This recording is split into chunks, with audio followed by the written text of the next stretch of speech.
tunaiambia serikali ilifungulie kanisa la Glory of Christ haraka ili kuwapa fursa waumini wa kanisa hili kufanya ibada kwa uhuru.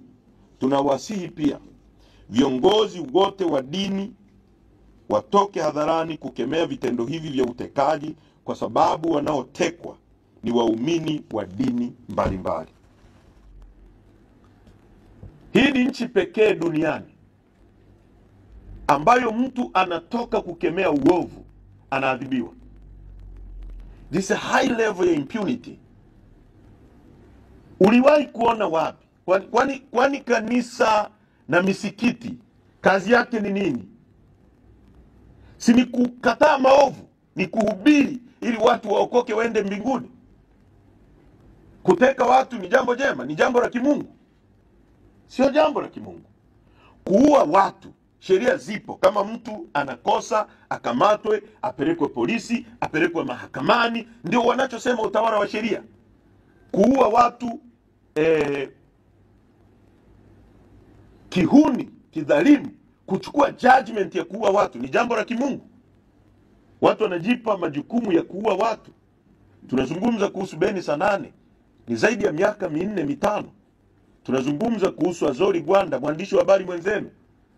Tunazungumza kuhusu wakina Mrai, wakina Deusdedit Soka, kijana wa miaka 25 ambaye mbele yake kulikuwa na dreams kubwa.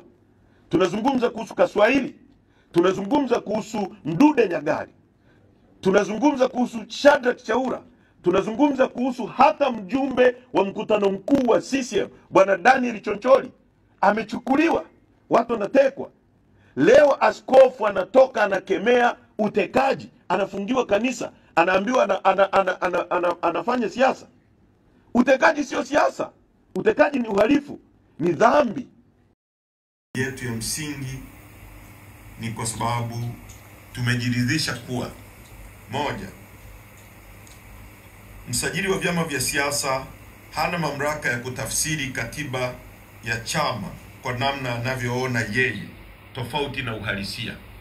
Tunaenda mahakamani kwa sababu msajili amechukua jukumu la kuzuia kisha hawa viongozi waliokuwa kwenye nafasi hizi waendelee sasa, kwa sababu kamati kuu ina mamlaka hayo kama chombo cha kiutendaji cha baraza kuu kuwakaimisha kwa kipindi cha mwaka mmoja wafanye hiyo kazi. Kwa hiyo tumemteua ndugu John Mnyika kuwa kaimu katibu mkuu wa chama chetu, ndugu Mheshimiwa Amani Gorugwa kuwa naibu katibu mkuu wa chama upande wa bara. Tumemteua Mheshimiwa Wakili Ali Ibrahim Juma kuwa naibu katibu mkuu wa chama kwa upande wa Zanzibar. Mwelekeo wa chama changu cha awali hauendani tena na imani, maono na dhamira nilionayo kwa ajili ya taifa letu na wananchi ninaowapigania.